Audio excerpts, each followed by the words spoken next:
Halo teman-teman, selamat datang di Fraction ID, memberikan edukasi kimia yang bermanfaat yang pastinya ada di dalam kehidupan sehari-hari. Pada kali ini, saya akan menjelaskan tentang faktor-faktor yang mempengaruhi frekuensi vibrasi infrared. Sebelum teman-teman menonton video ini, teman-teman bisa nonton video saya yang series pertama dan series kedua tentang infrared. Karena pada penjelasan video ini adalah lanjutan dari series pertama dan kedua. Ini adalah series yang ketiga. Kegunaan kita mempelajari faktor-faktor yang mempengaruhi frekuensi vibrasi IR adalah agar kita tahu apa sih dampak senyawa terhadap IR. Misalnya nanti di gugus karbonil kita akan menemukan adanya overtune. Nah, nanti akan dibahas di video ini teman-teman. 6 faktor berkontribusi terhadap posisi, intensitas, dan penampilan pita IR. Kita akan mempelajari kesimetrian atau simetri, penjuduan vibrasi atau mechanical coupling, resonansi Fermi atau Fermi resonance, ikatan hidrogen atau hydrogen bonding, efek sudut ikatan atau ring strain, efek elektron atau electronic effect. Sebelum lanjut videonya teman-teman, saya akan menginfokan untuk teman-teman yang ingin memesan cover helm karakter yang lucu ini, teman-teman bisa kunjungi Instagram @coverhelmcustom.fractionid. Di sini teman-teman bisa memesan cover helm berkarakter. Dan apa sih kegunaan cover helm ini? Kegunaan cover helm ini yang pastinya untuk menghiasi helm teman-teman semua. Dan apabila teman-teman pakai di dalam berkendara sendiri maupun komunitas, yang pastinya akan menjadi suatu keunikan sendiri dan menjadi kenang-kenangan. Dan bisa juga dipakai dalam menghibur, seperti foto ini menghibur anak kecil yang mungkin butuh penghiburan dari kita. Untuk teman-teman ingin info selanjutnya, teman-teman bisa hubungi di @coverhelmcustom.fractionid. Linknya saya cantumkan di deskripsi video ini teman-teman. Pertama kita akan membahas simetri. Sebuah vibrasi tertentu untuk menjadi aktif IR harus dapat merubah momen dipol selama vibrasi terjadi. Misal, vibrasi karbonil menyebabkan pergeseran besar momen dipol, dan begitupun intensitasnya pada pita spektrum IR. Kita bisa lihat di mana karbonil ini C dan O kan memiliki perbedaan keelektronegatifan. Jadi C lebih elektropositif dan oksigen lebih elektronegatif, sehingga menghasilkan momen dipol. Jadi akan terbaca vibrasi IR-nya. Sedangkan untuk simetris asetilen jelas tidak ada perubahan momen dipol pada setiap titik vibrasi ikatan C rangkap 3C. Tidak ada pita IR pada spektrum. Kita bisa lihat di mana di sini tidak ada perbedaan keelektronegatifan karena C dan C sama ya teman-teman. Tidak ada yang lebih tinggi dan tidak ada yang lebih rendah. Jadi nanti tidak ada pita IR-nya. Hal ini juga sudah saya singgung sebelumnya di series yang pertama. Bagaimana ada contoh-contoh untuk alkuna yang simetris tidak ada spektrum IR-nya. Kebanyakan molekul organik berbentuk asimetris dan pita teramati pada kebanyakan vibrasi molekulernya. Permasalahan simetris terjadi umumnya pada molekul alkena dan alkuna yang kecil, simetris sederhana dan pseudo-simetris. Kita bisa lihat alkena yang di atas ini yang simetrik, di mana alkilnya yang kiri dan kanan jumlahnya sama, sehingga disebut simetris. Dan yang paling bawah yang pseudo-simetris atau simetris semu, di sini ada perbedaan di mana di sini tambahan jumlah alkil di atas. Karena simetris akan mengcancel kehadiran ikatan di mana tidak terjadi perubahan momen dipol. Spektra yang terbentuk menjadi sangat sederhana. Jadi molekul yang simetris ini akan menyebabkan tidak ada terjadinya spektrum IR. Apabila tidak simetris atau ada penambahan jumlah alkil, jadi kiri dan kanannya tidak sama jumlah alkilnya, maka akan terjadi spektrum IR.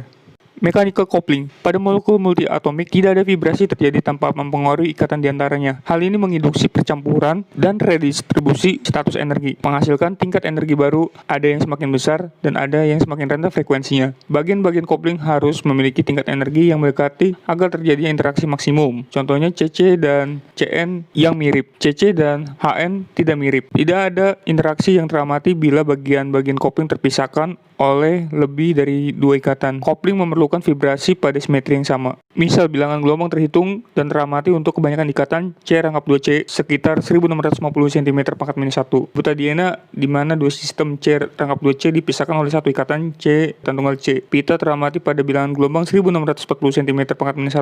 Sedikit penurunan bilangan gelombang karena resonansi. Sedangkan pada alena ini, coupling mekanik pada dua sistem C rangkap 2C membentuk dua pita IR pada bilangan gelombang 1960 dan 1070 cm/-1. cm-1 karena efek kopling mekaniknya. Ini adalah contoh spektrum IR dari butadiena dan ini adalah contoh spektrum IR dari alena, di mana di sini terjadi perbedaan di serapan IR C rangkap 2C-nya. Fermi resonance. Resonansi Fermi merupakan kasus spesial dari kopling mekanik, biasanya disebut aksidental degenerasi. Untuk memahaminya, pada kebanyakan pita IR terdapat overtune pada pita fundamentalnya atau pita yang dipelajari atau juga pita yang teoritis yang memiliki bilangan gelombang 2 kalinya. Pada spektrum IR keton, gambar menunjukkan 2 heksanon senyawanya terlihat adanya pita renggangan C rangkap 2O karbonil pada 1715 cm/-1 dan pita kecil pada 3430 cm/-1 sebagai overtone. Jadi overtone-nya ini artinya 2 kali lipat dari pita IR aslinya atau teoritisnya. Jadi 2 kali dari 1700 kan sekitar 3430 cm/-1. Nah, nanti akan terjadi spektrum IR kecil atau overtone-nya teman-teman, khusus senyawa yang berkarbonil. Biasanya, kebanyakan overtone begitu lemah sehingga tidak teramati. Tapi bila overtone dari vibrasi tertentu bertepatan dengan pita dari vibrasi yang lain, pita-pita tersebut couple atau tumpang tindih dan menyebabkan pergeseran frekuensi gugus dan menunjukkan pita tambahan. Bila pertama kali melihat spektrum IR dari benzoil klorida, Anda akan menyimpulkan bahwa terdapat 2 ikatan C rangkap 2O karbonil yang tidak sama pada molekul tersebut. Nah, di sini teman-teman bisa lihat, di sini adalah spektrum IR benzoil klorida. Pada spektrum ini, pita aromatis tekukan atau bending out of plane CH terjadi pada 865 cm/-1 di sekitar sini. Overtone pita ini bertetapan dengan pita fundamental atau teoritis dari C rangkap 2O karbonil pada 1730 cm/-1. Jadi di sini terdapat tumpang tindih atau berpasangan antara overtone dari out of plane CH yang 2 kali dari 865 dengan C rangkap 2O karbonil di 1730. Pita di-split oleh Fermi resonance 1760 dan 1720 cm/-1. Jadi untuk kasus yang ada benzennya ini terjadi overtone CH pada benzen. Jadi 2 kali dari 865 yaitu sekitar 1700-an dan nanti akan terjadi kopling gini teman-teman spektrum IR-nya. Selain overtone dari karbonilnya yang 2 kali dari 1730.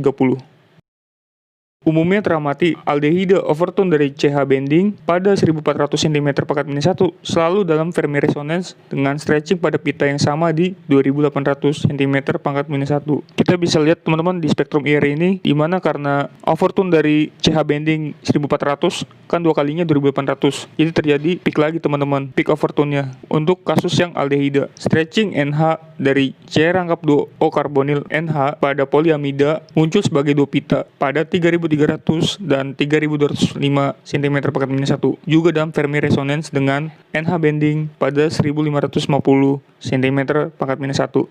Untuk kasus yang amina, di mana nanti akan terjadi Fermi resonance dengan NH bending di 1550 cm/-1. Jadi kan 2 kali lipatnya di sekitar 3300-an. Nah, nanti akan terjadi tumpang tindih lagi antara NH stretching dan overtone dari NH bendingnya yang 2 kali lipatnya.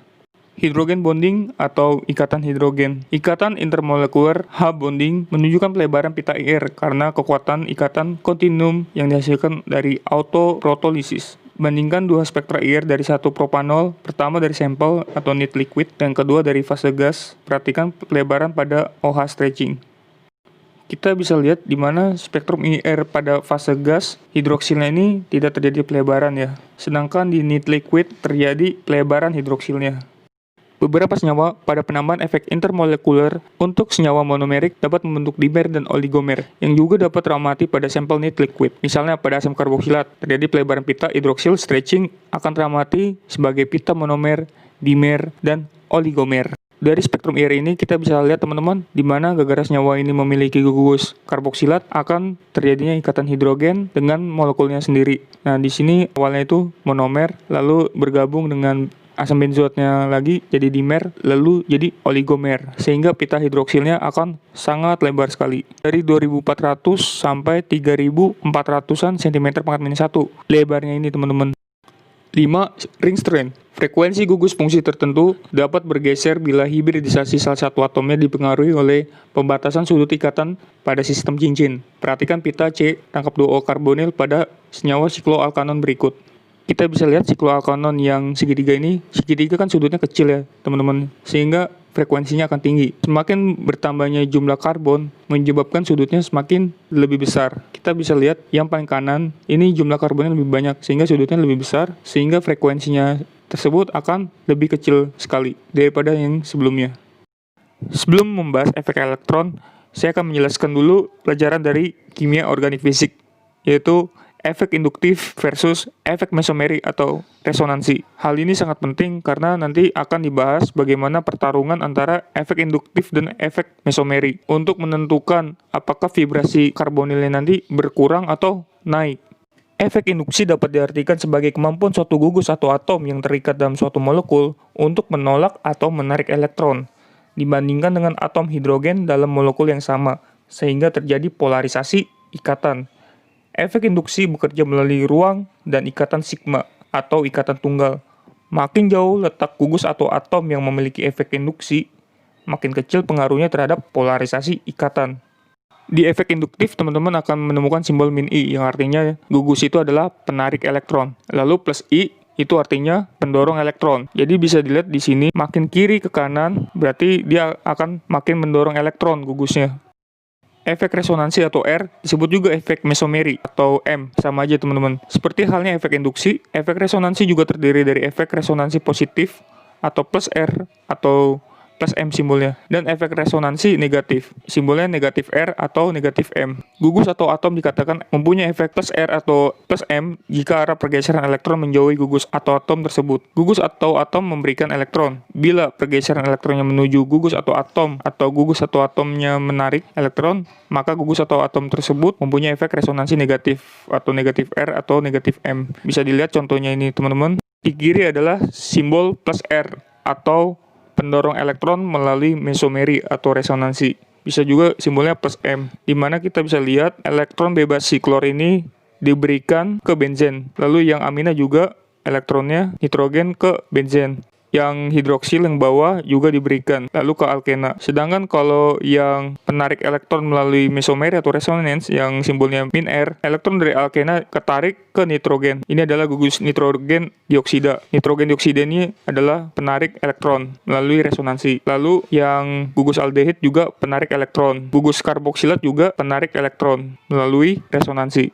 Ini adalah tabel dari efek induktif. Teman-teman harus catat di mana yang negatif I kan simbolnya tadi penarik elektron. Ini yang amina ini lebih besar dibandingkan nitrogen dioksida. Lalu yang positif I atau pendorong elektron efeknya yang alkil tersier ini lebih besar dibandingkan alkil sekunder. Lalu lebih besar dibandingkan alkil primer. Lalu yang efek mesomeri atau efek resonansi, dia pendorong elektronnya lebih tinggi di gugus oksida ini, lalu lebih besar dibandingkan yang amina. Lalu lebih besar dibandingkan amina yang ada alkilnya. Lalu lebih besar dibandingkan yang metoksi. Selanjutnya yang efek negatif M atau penarik elektron melalui mesomeri atau resonans akan meningkat dari nitrogen dioksida lebih besar dibandingkan yang sianida. Lalu sianida lebih besar dibandingkan yang sulfonat. Lalu yang gugus sulfonat lebih besar dibandingkan yang aldehid. Efek elektronik atau electronic effect yang pertama itu adalah induktif. Keberadaan satu halogen pada karbon alfa dari keton atau elektron dari gugus-gugus penarik elektron lainnya meningkatkan frekuensi teramati untuk ikatan pi-nya. Karena elektron dari karbon penarik elektron mengalami defisiensi, sehingga elektron dari ikatan pi mengimbanginya dengan penahanan. Jadi gugus X ini atau halogen mempengaruhi kekuatan ikatan, panjang ikatan, dan orde ikatan antara C dan O. Ketiga parameter ini bergantung satu sama lain. Bila orde ikatan bertambah, kekuatan ikatan bertambah pula, sedangkan panjang ikatan berkurang. Efek gugus X ini terhadap gugus karbonil ialah berupa efek induktif negatif atau simbolnya nanti min I yang menarik elektron, membuat ikatan C rangkap O karbonil lebih pendek. Yang kedua, resonansi. Efek induksi meninggikan orde ikatan, dan efek resonansi menurunkan orde ikatan. Di sini terdapat 3 gugus karbonil yang diberi simbol 5, 6, dan 7. Di mana yang 5 itu kan dua-duanya metil ya, kiri kanan. Kalau yang 6, amina yang kanan.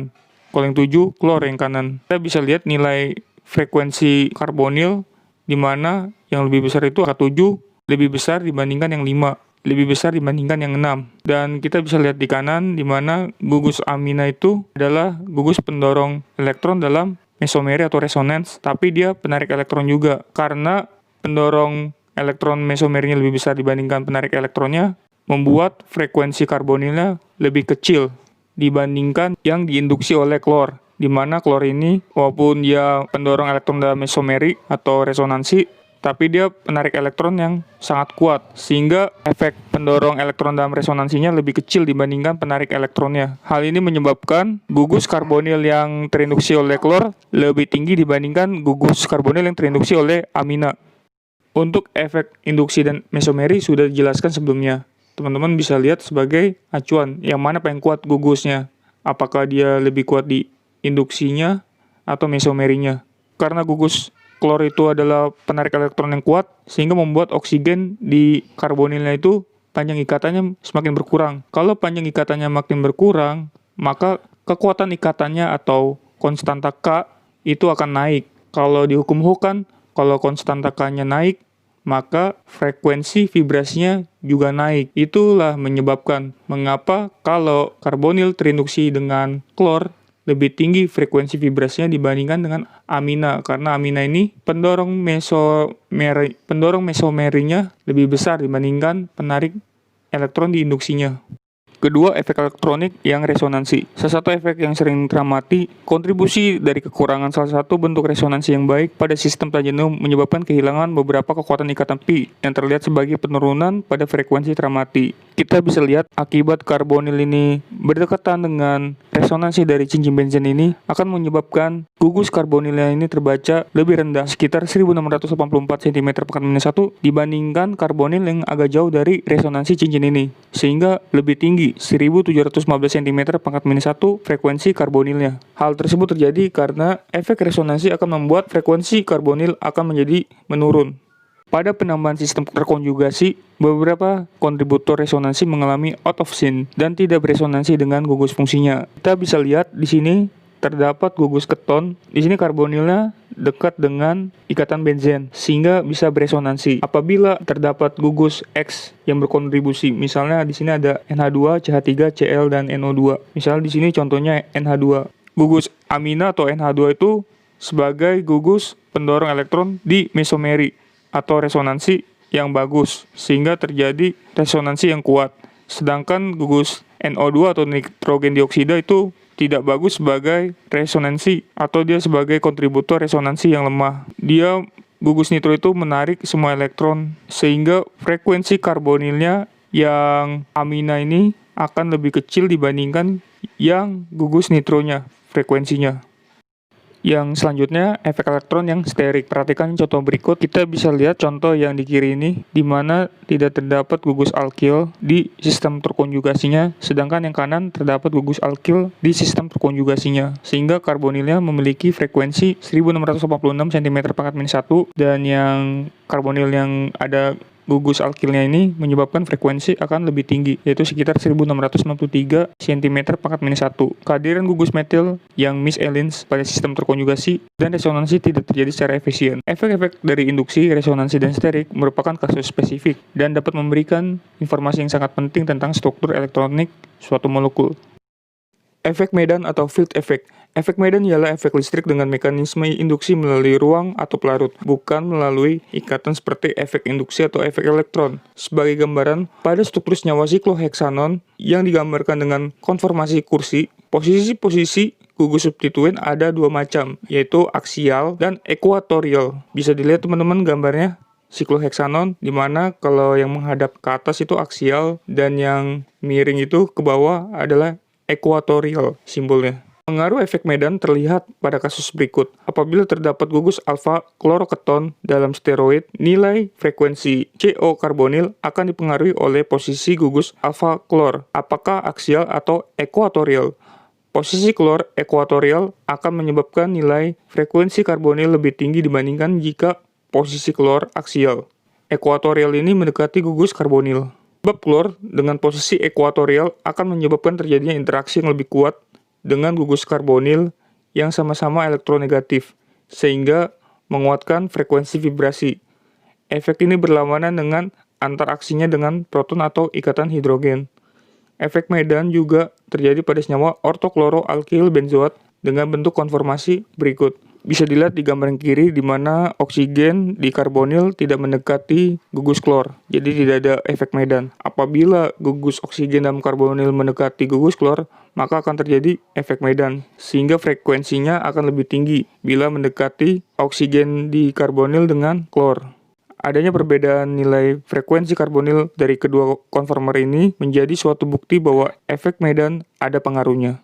Sekian video dari saya tentang faktor-faktor yang mempengaruhi frekuensi vibrasi. Apabila teman-teman ingin referensi materi videonya, teman-teman bisa download di deskripsi video. Apabila video ini sangat bermanfaat, teman-teman bisa klik like dan share ke teman-teman kalian yang mungkin butuh video ini agar bisa lebih memahami tentang IR. Bila ada pertanyaan-pertanyaan, teman-teman tinggal tulis di kolom komentar. Sekian dari saya ucapkan terima kasih.